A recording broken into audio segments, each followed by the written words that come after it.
स्वागत है आपका एसए कोचिंग सेंटर 2 पर। मैं हूं सूरज कुमार, बस्ती उत्तर प्रदेश से। बच्चों, जयप्रकाश नारायण सर्वोदय विद्यालय जो बच्चे कक्षा 6 व 7 की तैयारी कर रहे हैं, उनके लिए बच्चों आज का ये क्लास बेहद ही महत्वपूर्ण है, क्योंकि आज की इस क्लास में बच्चों आप लोग के ओरिजिनल पेपर में जो सवाल जो क्वेश्चन आए हुए थे, उन सभी क्वेश्चनों को सॉल्व करेंगे, देखेंगे कि किस प्रकार से क्वेश्चन आते हैं। ये कक्षा 6 का मॉडल पेपर है, लेकिन ये कक्षा 7 के लिए भी महत्वपूर्ण है, क्योंकि जो हिंदी में विलोम, पर्यायवाची, तत्सम, तद्भव आदि चीज़ें आते हैं, वो चीज़ें यहाँ पर आप देख सकते हैं और उसको समझ सकते हैं। इसी प्रकार से कक्षा 7 के लिए भी आता है। तो चलिए इस क्लास को शुरू करते हैं। हाँ, यहाँ पर आपको एआई टीचर पढ़ाएंगे, ठीक है। एआई टीचर पढ़ाएंगे। यहाँ पर एक चीज़ आप गणित में समझना कि जैसे ये 3/4 है, तो ये 3/4 बटे नहीं बोलता है। ये एआई टीचर 3/4 नहीं बोलेगा, ये 3/4 बोलेगा, ठीक है। चलिए कोई बात नहीं है, मैथ का सेक्शन मैं पढ़ा देता हूँ, ठीक है।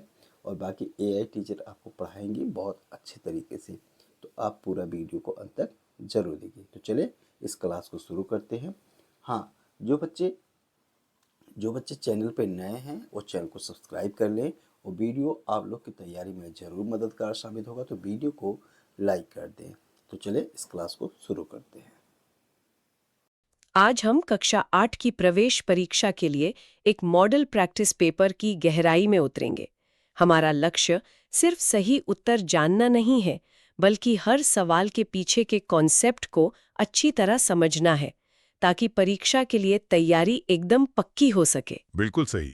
ये समझना बहुत जरूरी है कि भाई कोई जवाब सही है तो क्यों है। हम इस पेपर के हर खंड मतलब हिंदी, अंग्रेजी, गणित, विज्ञान और सामाजिक अध्ययन सबके एक एक सवाल को हल करेंगे और उसे विस्तार से समझेंगे। जी।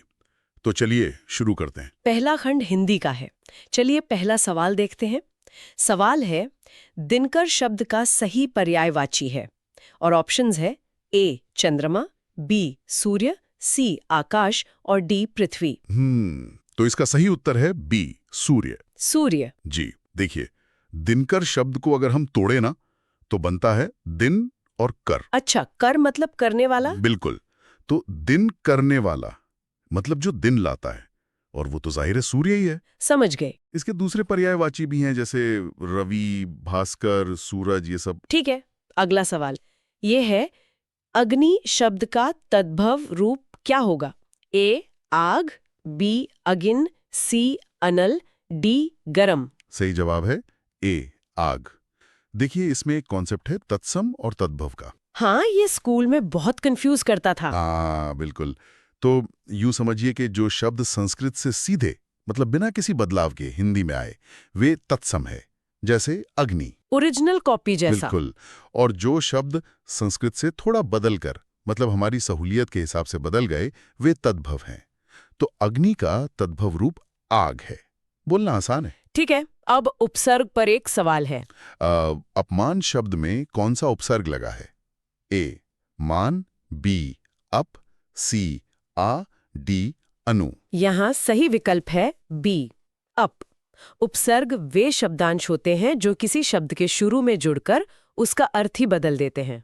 पूरा मतलब ही बदल जाता है। हाँ, यहाँ मान शब्द में अप उपसर्ग जुड़ने से अपमान बन गया, अर्थ बिल्कुल उल्टा हो गया। और अब सिक्के का दूसरा पहलू, प्रत्यय। भारतीय शब्द में कौन सा प्रत्यय है? ऑप्शंस हैं ए य, बी ईय, सी तीय और डी भारत। इसका सही उत्तर है बी य। प्रत्यय शब्द के अंत में लगते हैं। यहाँ मूल शब्द है भारत, और उसमें य प्रत्यय जुड़कर भारतीय बना है। अब एक मुहावरा है, आग बबूला होना।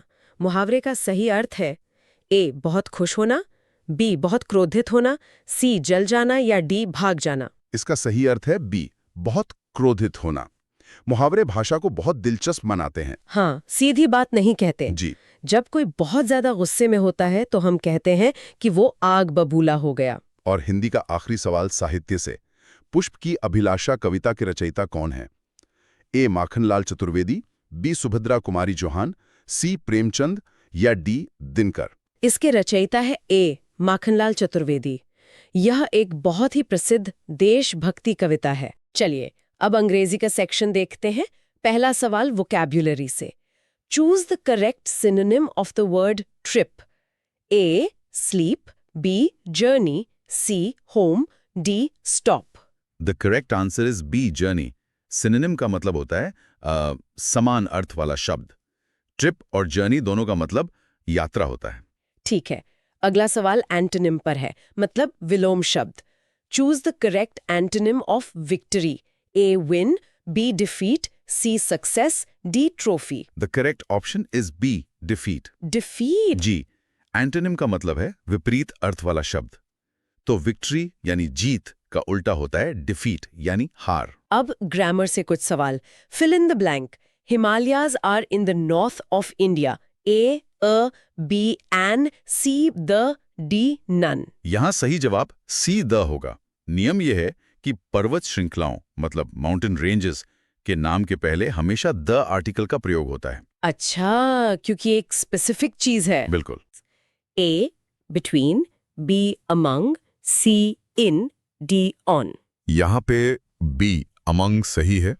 इसमें अक्सर लोग कंफ्यूज होते हैं बिटवीन और अमंग में। हाँ, बहुत होता है। तो नियम सीधा है, जब कोई चीज दो लोगों के बीच बांटी जाती है तो बिटवीन का इस्तेमाल होता है। और दो से ज्यादा के लिए? दो से ज्यादा लोगों के बीच हो तो अमंग का। यहाँ स्टूडेंट्स ऑफ द क्लास दो से ज्यादा ही होंगे। अब कंजंक्शन का सवाल। Choose the correct conjunction. He is rich, he is not happy. A and, B so, C but, D because. सही जवाब है सी बट। यहाँ दो विपरीत बातें कही गई हैं। वह अमीर है और वह खुश नहीं है। एक पॉजिटिव, एक नेगेटिव। जी, ऐसे विरोधाभासी वाक्यों को जोड़ने के लिए बट का प्रयोग होता है। अंग्रेजी का आखिरी सवाल। Choose the correct option.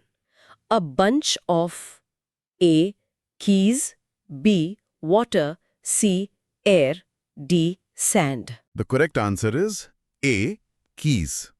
ये एक कलेक्टिव नाउन है, मतलब एक समूह के लिए एक शब्द। जैसे चाबियों का गुच्छा। हाँ, चाबियों के गुच्छे को अ बंच ऑफ कीज कहा जाता है। अब आते हैं गणित पर, जिसे कई लोग मुश्किल मानते हैं। हाँ, पर असल में ये सिर्फ नियमों का खेल है। देखिए खंड 3 है गणित का सेक्शन, जो कि इस प्रकार से प्रश्न आया हुआ था। वह संख्या ज्ञात कीजिए जो -15 से 4 अधिक हो। तो -15 से 4 अधिक, तो -15 में हम 4 जोड़ देंगे। अधिक का मतलब क्या होता है? जोड़ना ही पड़ता है। अब देखते हैं, -15 + 4 कितना हो जाएगा? -11 हो जाएगा। तो ये बी ऑप्शन सही हो जाएगा। अगला प्रश्न देखिए कि मान ज्ञात कीजिए। तो इसमें क्वेश्चन है 8 × -12। यहाँ पर ध्यान से समझिए, देख सकते हैं 8 के आगे अगर हम देखें तो प्लस साइन है ना, क्योंकि प्लस साइन अगर कोई संख्या पॉजिटिव में लिखी है तो हम प्लस लिखे या ना लिखे वो पॉजिटिव में मानी जाती है। तो यहाँ पर प्लस और माइनस है, तो प्लस और माइनस का गुणा होकर माइनस हो जाएगा, और 12 का 8 में गुणा करेंगे तो 12 8 कितना हो जाएगा? 96 हो जाएगा। इसका मतलब जो उत्तर आएगा वो -96 आएगा। तो बी ऑप्शन सही हो जाएगा। अगला प्रश्न देखिए, कह रहा है कि 11/3 को मिश्रित भिन्न में बदलिए। तो मिश्रित भिन्न में बदलने के लिए क्या करते हैं? जो हर रहता है उससे भाग कर देते हैं। तो यहाँ पे कितनी बार चला जाएगा? 3 × 3 = 9, यहाँ पर 2 बचेगा। तो इसका मतलब इससे हम मिश्रित भिन्न में लिखने के लिए ये वाला रूल अप्लाई करेंगे, इधर से आएंगे इधर जाएंगे, ठीक है। तो ये क्या हो जाएगा? 3 सही 2/3 हो जाएगा। तो 3 सही 2/3 कौन सा है? बी वाला ऑप्शन सही है, ठीक है। चलिए अगला क्वेश्चन देखते हैं, हल कीजिए। तो देख सकते हैं ये भिन्न का सवाल है। 1/3 + 1/6 तो कितना हो जाएगा? 6 हो जाएगा। और यहाँ पर 2 हो जाएगा प्लस 1 हो जाएगा, तो 3 बटे कितना हो जाएगा? 6 हो जाएगा, और 1 कट के 1/2 आ जाएगा। अर्थात यहाँ पर ए ऑप्शन सही हो जाएगा, ठीक। अगला प्रश्न देखिए बच्चों, ये एक समीकरण दिया गया है, इसको सॉल्व करना है। तो देखो एक काम करते हैं, ये जो 3 है इसको इधर भेज देते हैं। 3x - 2 के साथ गुणा में है, इधर आएगा तो भाग होगा। तो x - 2 बराबर कितना हो जाएगा? 12/3 हो जाएगा, और 3 × 4 हो जाएगा 12। तो x माइनस 2 बराबर कितना हो जाएगा 4 हो जाएगा, x बराबर कितना हो जाएगा 6 हो जाएगा। तो यहाँ पर कौन सा ऑप्शन सही होगा, बी ऑप्शन सही हो जाएगा। अगला क्वेश्चन देखिए क्या कह रहा है। कह रहा है कि दिए हुए आंकड़ों का बहुलक ज्ञात कीजिए। बहुलक मतलब बहुलक, ये जो आंकड़ा दिया रहता है उसमें कौन सबसे ज़्यादा बार आया रहता है। ये जो आंकड़ा दिया रहता है इसमें सबसे ज़्यादा बार कौन संख्या आई रहती है, उसी को बहुलक हम लोग कहते हैं। तो अगर हम देखें इसमें कौन सबसे ज़्यादा बार आया हुआ है, 5 देखो 3 बार आया हुआ है, तो हम यहाँ पर बहुलक जो हो जाएगा वो 5 हो जाएगा। ठीक, अगला प्रश्न देखिए। अगला प्रश्न कह रहा है कि यदि एक कोण 45 अंश का है तो उसका पूरक कोण क्या होगा। तो किसी भी डिग्री का पूरक कोण जो होता है, जब उसमें हम कितना जोड़ दें कि वो 90 अंश के बराबर हो जाए। तो देखो 45 अंश हमें दिया गया है, इसमें हम कितना जोड़ देंगे कि 90 अंश के बराबर हो जाएगा, तो 45 से जोड़ना पड़ेगा। इसका मतलब 45 अंश का जो पूरक कोण है वो कितना है, 45 अंश है। ए ऑप्शन सही है। अगला प्रश्न देखिए। एक समकोण त्रिभुज में यदि आधार 3 सेंटीमीटर और लंब 4 सेंटीमीटर है तो कर्ण होगा। तो देखें ये समकोण त्रिभुज पे लागू होता है। ठीक है, आधार 3 दिया गया है और लंब 4 दिया गया है। तो अगर कोई समकोण त्रिभुज है और उसकी भुजा दिया गया है तो उसमें हम क्या कर सकते हैं, तीसरी भुजा ज्ञात कर सकते हैं। कोई दो भुजा दिया गया है तो तीसरी भुजा ज्ञात कर सकते हैं। ये क्या होता है, ये कर्ण होता है बच्चों, बराबर हो जाता है लंब का स्क्वायर प्लस आधार का स्क्वायर। ये सूत्र होता है बच्चों। ठीक है, तो लंब कितना दिया गया है, लंब 4 दिया गया है तो 4 का स्क्वायर हो जाएगा, और बेस अर्थात आधार कितना दिया है 3 दिया गया है तो 3 का स्क्वायर हो जाएगा। 4 चौक 16 हो जाएगा, प्लस 9 हो जाएगा, बराबर कितना आ जाएगा 25 हो जाएगा। कर्ण का स्क्वायर, तो कर्ण बराबर कितना हो जाएगा, कर्ण बराबर कितना हो जाएगा 5 हो जाएगा। क्यों, क्योंकि 25 का जब हम स्क्वायर रूट निकालेंगे, चलो एक में लाइन और ऐसे अंडर रूट हो जाएगा। ठीक है, तो जब स्क्वायर रूट निकालेंगे तो 5 आ जाएगा, तो कर्ण इक्वल टू कितना हो जाएगा 5 आ जाएगा। तो इसमें जो आंसर सही हो जाएगा वो क्या सही हो जाएगा, बी ऑप्शन सही हो जाएगा 5। ठीक, तो इस तरीके से ये लगना था। अगला कह रहा है कि 3/4 को प्रतिशत में बदलिए। तो कोई भी भिन्न दिया रहे उसको हमको प्रतिशत में बदलना है, तो हम क्या कर सकते हैं, 100% से गुणा कर देते हैं। तो अब देखो ये कट जाएगा, तो ये कितना हो जाएगा 25, तो यहाँ पर 25 दिया कितना हो जाएगा 75। ठीक है, तो ये सही हो जाएगा। इसका मतलब 75%, ये सी ऑप्शन सही हो जाएगा। अगला देखिए बच्चों। अगला कह रहा है एक वर्ग की भुजा 15 सेंटीमीटर है तो उसका क्षेत्रफल क्या होगा। तो देखो यहाँ पर ये वर्ग है, आपको पता है कि वर्ग जो होता है उसकी सभी भुजाएं बराबर होती हैं। तो कह रहा है कि एक वर्ग की भुजा 15 सेंटीमीटर है, तो ये 15 सेंटीमीटर, ये भी 15 होगा, ये भी 15 होगा, ये भी 15 होगा। अब उसका क्षेत्रफल, तो वर्ग का क्षेत्रफल का जो फार्मूला होता है वो क्या होता है, भुजा गुणे भुजा होता है। ठीक है, अर्थात अब देखिए भुजा कितना दिया गया है 15 गुणे 15, और सेंटीमीटर सेंटीमीटर गुणा होकर सेंटीमीटर स्क्वायर हो जाएगा। ठीक, अब 15 गुणे 15 कितना होता है 225 होता है, 225, तो 225 सेंटीमीटर स्क्वायर। आप देख सकते हैं ए वाला ऑप्शन सही हो जाएगा। अगला देखते हैं। अगला कह रहा है कि एक आयत की लंबाई 20 सेंटीमीटर और चौड़ाई 5 सेंटीमीटर, तो उसका परिमाप क्या होगा। तो आयत का परिमाप देख सकते हैं इस तरीके से दिया गया है, ये 20 दिया गया है और ये 5 दिया गया है। आपको पता है कि आयत क्या होता है, आमने सामने की भुजा बराबर होती है, लंबाई ज़्यादा होता है, चौड़ाई कम होता है। तो आयत का परिमाप का सूत्र लगा लेंगे। आयत का परिमाप, परिमाप, तो इन सभी क्वेश्चनों को प्रैक्टिस बच्चों ज़्यादा से ज़्यादा करना है।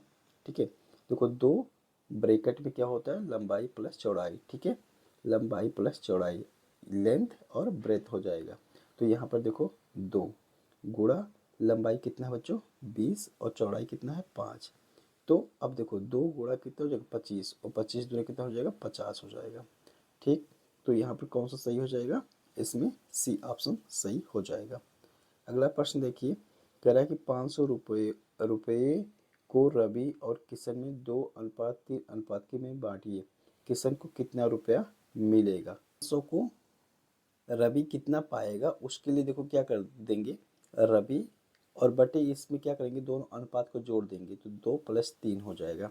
तो देखिए 500 गुणे 2 बटे कितना हो जाएगा 5 हो जाएगा, तो ये कितना मिलेगा 100, अर्थात यहाँ पर कितना हो जाएगा 200।